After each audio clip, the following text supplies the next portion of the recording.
Di dunia MotoGP, ada sebuah hukum tak tertulis. Jangan pernah biarkan mereka melihatmu terlalu cepat, sampai kontrakmu ditandatangani.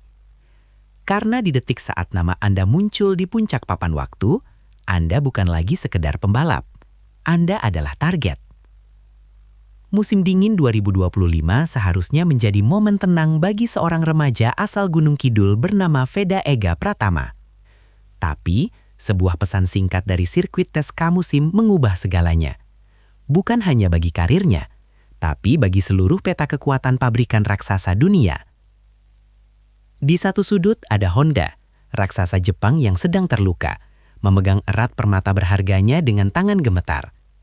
Di sudut lain, ada Ducati dan Aprilia, predator dari Italia yang sudah mencium aroma bakat langka yang hanya muncul 10 tahun sekali.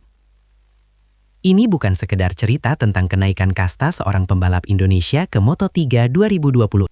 The Replacement, beban seorang penerus. Selasa 23 Desember 2025, tanggal itu akan dicatat sebagai hari di mana sejarah balap Indonesia bergeser. Honda Tim Asia secara resmi memperkenalkan Veda Ega Pratama sebagai pembalap utama mereka di Moto3 2026. Dia tidak datang sebagai pelengkap. Dia datang untuk menggantikan Taiyo Furusato, bintang Jepang yang baru saja dipromosikan ke Moto2. Bagi banyak orang, ini adalah promosi yang logis. Tapi di dalam paddock, menggantikan posisi anak emas Jepang dengan pembalap dari Asia Tenggara adalah sebuah pernyataan politik yang berani. Veda masuk ke dalam ekosistem yang menuntut kesempurnaan. Dia tidak hanya mewarisi motor Taiyo, dia mewarisi ekspektasi tinggi dari HRC, Honda Racing Corporation. Namun, mari kita jujur, menjadi pembalap Indonesia di kancah dunia adalah pisau bermata dua. Di satu sisi, Anda memiliki dukungan basis fans terbesar di planet ini. Di sisi lain, satu kesalahan kecil saja dan kritik akan menghujam lebih tajam dari siapapun. Veda tahu itu. Sejak awal di Honda Dream Cup hingga mendominasi Asia Talent Cup, dia belajar satu hal. Di lintasan tidak ada ruang untuk rasa takut. Tapi tidak ada yang tahu bahwa di balik senyuman pemuda Yogyakarta itu, tekanan dari manajemen Honda sudah mulai terasa. Mereka butuh hasil instan, karena jika tidak, investasi bertahun-tahun ini akan dianggap gagal.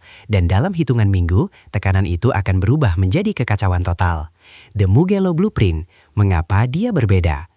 Untuk memahami mengapa seluruh pabrikan Eropa mendadak gila pada Veda, kita harus melihat kembali ke musim 2025 di Red Bull MotoGP Rookies Cup. Runner-up klasemen akhir dengan 3 kemenangan. Secara statistik, itu luar biasa. Tapi secara teknis, itu menakutkan bagi rival-rivalnya. Kemenangannya di Mugello dan Sachsenring bukan sekedar soal keberuntungan di tikungan terakhir. Mugello adalah sirkuit pria dewasa. Kecepatan tinggi, tikungan teknis, dan keberanian fisik yang luar biasa. Saat pembalap muda lain gemetar menghadapi trek klasik Eropa, Veda justru menari di sana.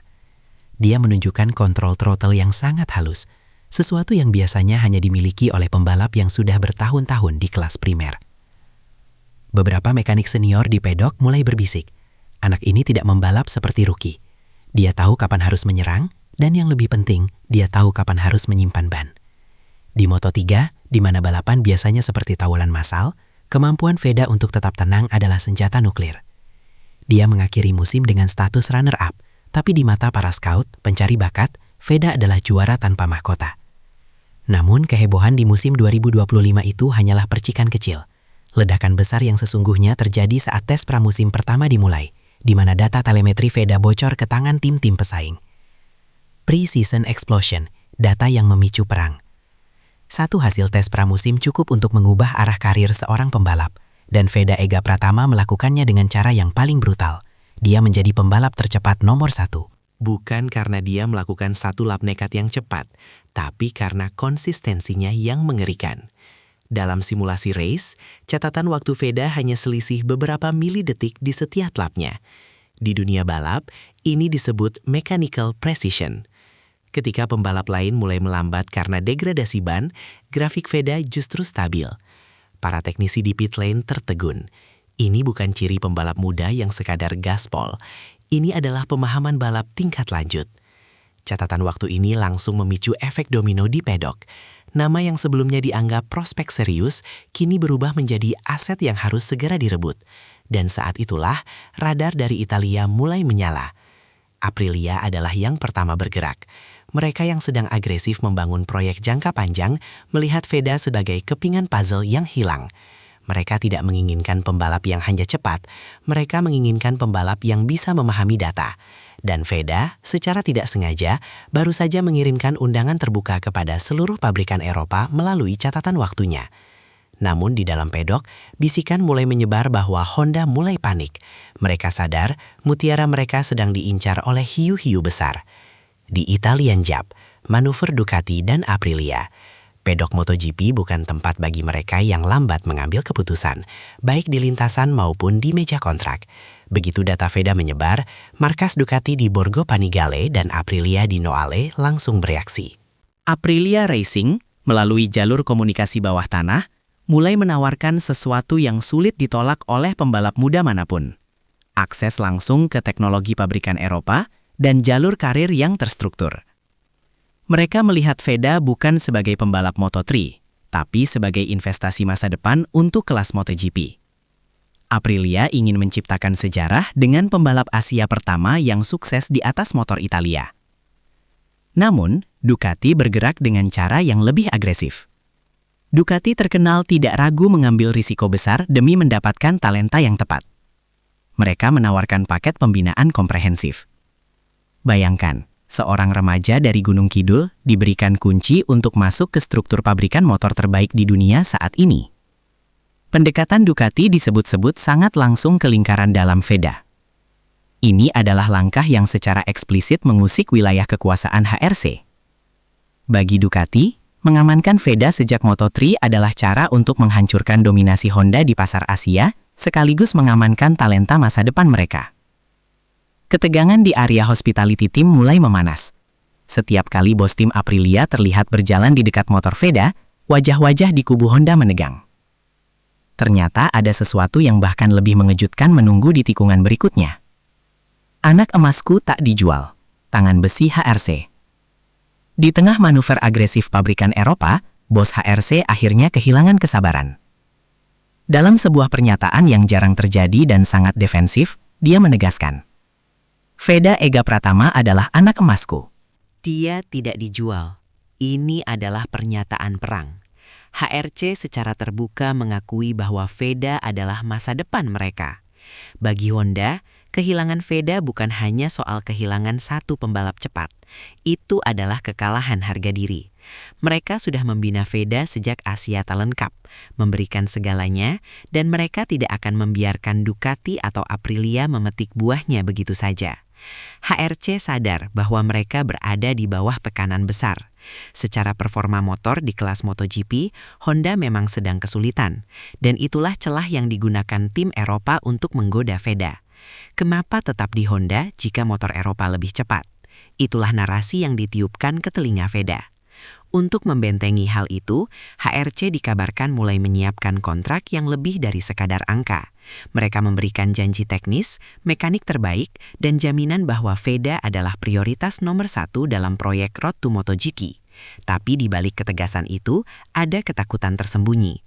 Mereka tahu jika musim 2026 dimulai dan Honda tidak bisa memberikan motor yang kompetitif untuk Veda, tidak ada kontrak di dunia ini yang bisa menahan ambisi seorang juara. Dan setelah pernyataan tidak dijual itu, Paddock langsung membara. The Rookie of the Year Ambition, strategi atau obsesi. Di tengah badai transfer, Veda tetap tenang, setidaknya di depan kamera. Targetnya jelas, Rookie of the Year Moto3 2026. Kedengarannya realistis, tapi bagi siapapun yang mengerti Moto3, itu adalah pernyataan perang kepada 20 pembalap muda lainnya yang haus darah. Veda tidak bicara soal memenangkan gelar juara dunia di tahun pertama. Dia bicara soal step by step. Tim baru, mekanik baru, motor baru. Saya harus belajar, ucapnya dengan nada yang sangat rendah hati di Yogyakarta. Tapi jangan salah sangka, kerendah hatian itu adalah topeng dari seorang kompetitor yang haus kemenangan. Fokus utamanya bukan hanya kecepatan, tapi fisik. Moto3 adalah kelas yang sangat brutal. Balapan selama 40 menit dengan agresi konstan membutuhkan stamina luar biasa. Veda mulai menjalani winter camp, sebuah isolasi latihan yang intens. Dia tahu bahwa di Moto3, Anda akan sering bersinggungan bahu di kecepatan 200 km per jam dalam grup berisi 15 pembalap. Satu kesalahan kecil, satu keraguan dalam mengambil keputusan, dan semuanya berakhir di gravel. Dia akan bersaing bersama Zenmit, pembalap Jepang yang cerdik. Kolaborasi ini akan menjadi ujian pertama Veda. Apakah Zen akan menjadi rekan tim yang membantu, atau justru menjadi musuh pertama yang harus dia hancurkan untuk membuktikan pada HRC bahwa dialah pemimpin tim yang sesungguhnya? Tapi ada detail yang tidak pernah diungkap ke publik. Beberapa orang di lingkaran dalam Veda mulai khawatir bahwa ekspektasi Rookie of the Year ini akan menjadi bumerang jika start musim tidak berjalan mulus. The Technical Divide, motor Jepang versus Eropa. Mari kita bicara soal mesin. Moto3 2026 diprediksi akan menjadi musim yang paling merata dalam sejarah. Tapi ada satu perdebatan besar di pedok. Apakah Honda NSF 250 RW milik Veda masih mampu menahan gempuran motor-motor berbasis KTM dan teknologi Eropa lainnya? Spesifikasi motor mungkin terlihat sama di atas kertas, tapi di lintasan, aerodinamika dan elektronik memainkan peran yang semakin krusial. Veda sadar bahwa dia tidak bisa hanya mengandalkan bakat alaminya. Dia harus menjadi seorang insinyur di atas motor. Negosiasi dengan mekanik dalam setting motor akan menjadi kunci keselamatannya. Beberapa pengamat teknis mencatat bahwa gaya balap Veda yang halus sangat cocok dengan karakter Honda yang menuntut presisi. Namun, motor-motor Eropa dikenal lebih agresif di pengereman. Ini adalah benturan filosofi. Jika Veda bisa memadukan presisi Jepangnya dengan agresivitas yang dibutuhkan untuk melawan tim Eropa, dia akan menjadi pembalap yang tak terhentikan. Namun, rumor di pit lane mengatakan bahwa beberapa mekanik Honda mulai merasa tertekan dengan gaya kerja Eropa yang mulai merasap ke garasi mereka. Ada ketegangan antara mekanik lama yang konservatif dengan tuntutan data-driven yang dibawa oleh persaingan zaman baru. Dan di tengah semua itu, Veda harus memutuskan siapa yang harus dia percayai. Ternyata, tantangan sesungguhnya bukan hanya soal seberapa cepat motornya, tapi seberapa cepat Veda bisa beradaptasi dengan politik di dalam garasinya sendiri.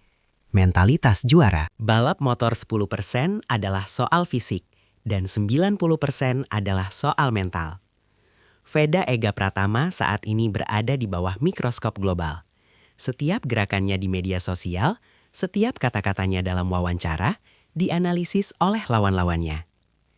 Dia menghadapi apa yang disebut sebagai the prodigy curse atau kutukan anak ajaib. Ketika Anda dianggap terlalu hebat sebelum balapan dimulai, semua orang ingin mengalahkan Anda hanya untuk membuktikan bahwa Anda manusia biasa. Pembalap-pembalap Spanyol dan Italia di grid Moto3 tidak akan memberikan karpet merah untuk pembalap asal Indonesia. Mereka akan menutup ruang, mereka akan bermain kotor, dan mereka akan menguji mental Veda di setiap tikungan. Latihan mental yang dilakukan Veda bukan hanya soal fokus, tapi soal ketahanan terhadap provokasi. Di Moto3, race incident adalah makanan sehari-hari. Jika Veda jatuh di balapan pertama karena kesalahan pembalap lain, bagaimana dia merespons? Apakah dia akan hancur atau dia akan bangkit lebih kuat? Beberapa psikolog olahraga di pedok melihat Veda memiliki ice in his veins, darah dingin. Dia tidak mudah terpancing emosi. Namun, tekanan dari 270 juta rakyat Indonesia yang mengharapkan bendera merah putih berkibar di podium adalah beban yang berbeda. Ini adalah jenis tekanan yang bisa menghancurkan karir pembalap dewasa sekalipun. Tapi yang membuat semuanya semakin panas adalah rumor bahwa tim psikolog dari salah satu pabrikan Eropa sudah mulai memantau perkembangan mental Veda secara jarak jauh. Mereka sedang menunggu retakan pertama pada perisai mentalnya, lebih dari seorang pembalap. Bagi Indonesia, Veda bukan sekedar atlet. Dia adalah simbol kebangkitan. Setelah bertahun-tahun kita hanya menjadi penonton dan pasar terbesar MotoGP, kini kita punya petarung di garis depan.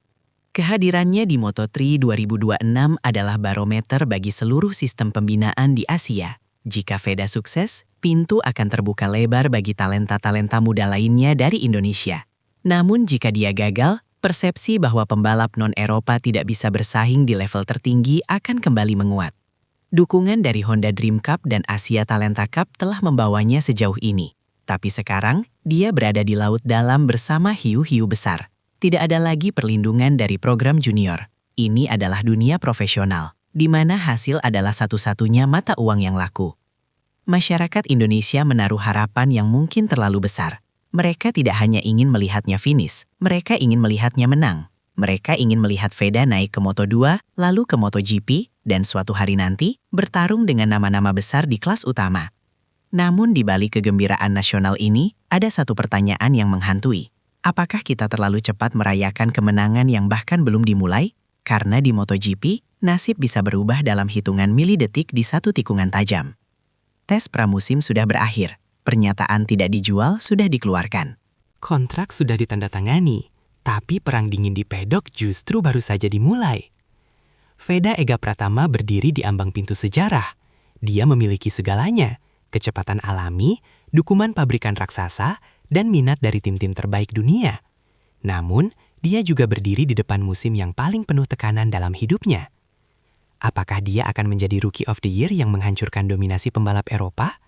Ataukah dia akan terjebak dalam perang politik antar pabrikan yang akan mengganggu fokusnya di lintasan? Satu hal yang pasti, saat lampu start menyala di seri pembuka musim 2026, semua mata tidak akan tertuju pada juara bertahan. Semua mata akan tertuju pada motor nomor 1 di papan tes pramusim. Pada seorang anak dari Gunung Kidul yang baru saja menyadari bahwa di dunia MotoGP, menjadi yang tercepat hanyalah awal dari masalah yang jauh lebih besar. Bersiaplah, karena badai yang sesungguhnya sedang menunggu di tikungan pertama. Dan setelah balapan itu, pedok tidak akan pernah sama lagi.